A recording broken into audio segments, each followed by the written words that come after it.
I'm going to say the name Dr. Francis Quest Welsing. Hopefully you won't start chewing the carpet. Shifty has suddenly kicked his feet off of his desk and has turned up the volume and is listening very intently.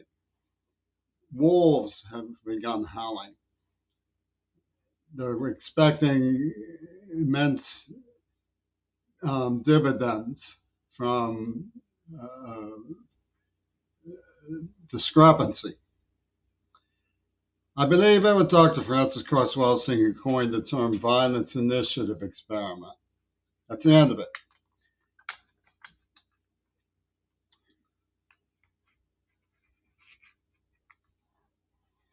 It's important to understand the Obamanian obsession with contraption thought that comes down through Jimmy Dore and the Federal Bureau of Investigation and Paul McCartney.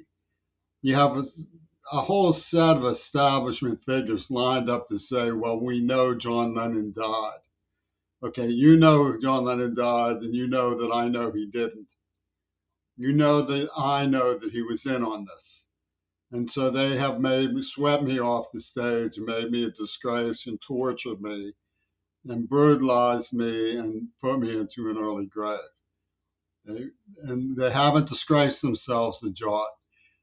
And the evil obsession, the psychotic mind of Barack Obama is they claim I threatened Leslie Katz. And it was unstated. It was something they scribbled between the lines. But you can make somebody go, I believe that. The way that people believe in Zionism, they'll get a pocket full of cash for believing that. And therefore, Mount Desert Island was justified. Her virginity was a line in the sand that Queerball's spirit was crossing, even if he didn't make any attempts to cross in physicality when he had many chances. She was so amused by it that she sneered, why should you get another chance? Which is what provoked my letter, which had no threat in it whatsoever, and there was no question I wasn't going to hurt. No question whatsoever. It was all invented. So put that aside for a minute. I know you can get back to it. I know you're chewing the carpet. I know you have those dividends slurping in your drawing. Jimmy Dore and Shifty are as one on this one. They're lined up with their intellectual mouses and contraptions. There's snakes and leaders. Chutes and ladders. And Mafabi down at the FBI office.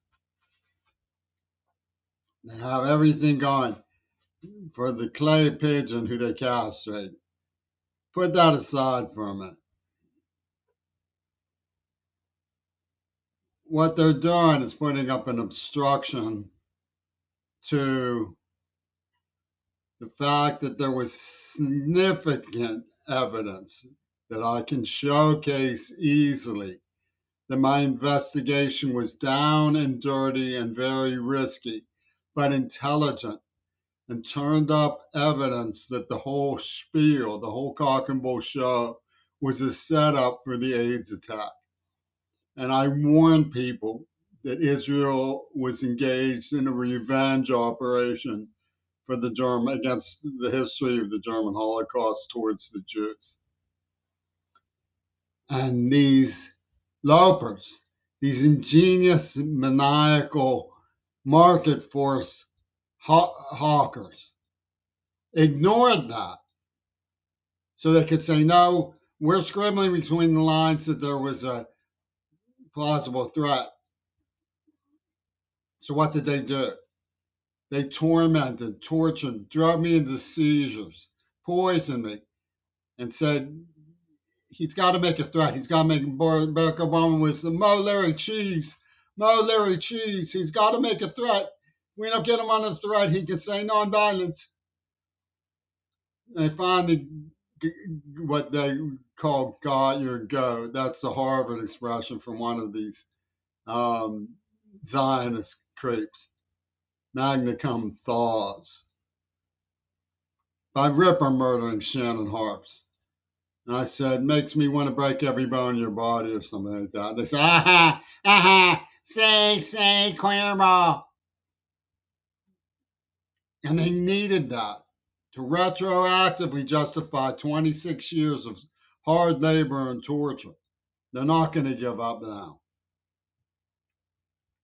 That's why they poisoned Mackenzie Shirilla, because they had failed to trigger me with a neuroplasm.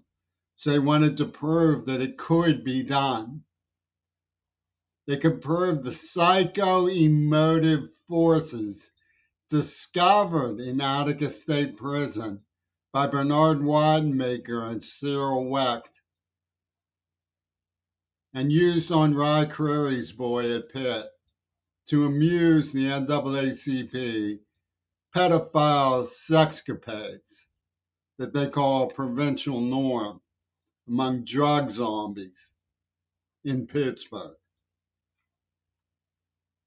was potentially dangerous. In other words, they put a virgin in my bed twice. One willingly, and she got away with her virginity. One determined to see me make love to her. She was super willing, and she delivered her piece of virginity to me so that they could say that it was potentially dangerous. How does that work? They knew I wasn't dangerous, so they wouldn't have put these virgins in my bed. They knew it. It's obvious from what they did.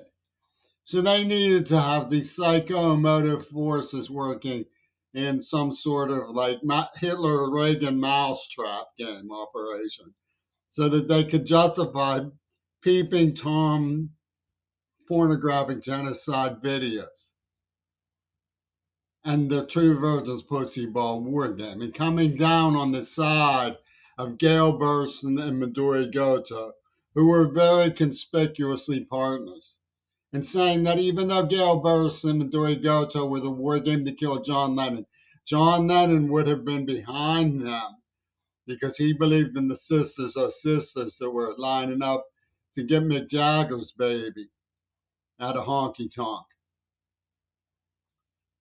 And this is what they did. This is the Jeffins Corporation spreadsheet. And what Seattle swears blood oath and death vow by.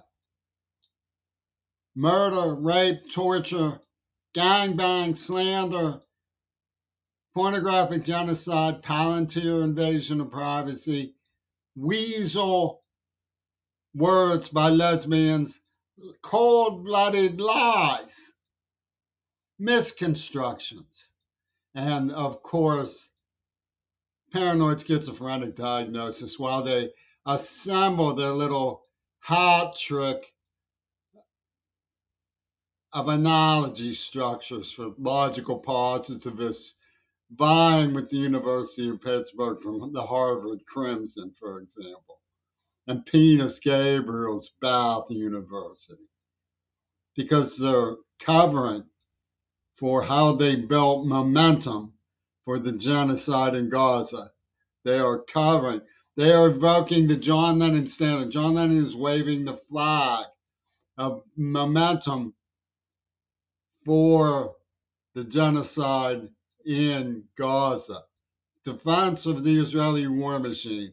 In the name of John Lennon, and guess what?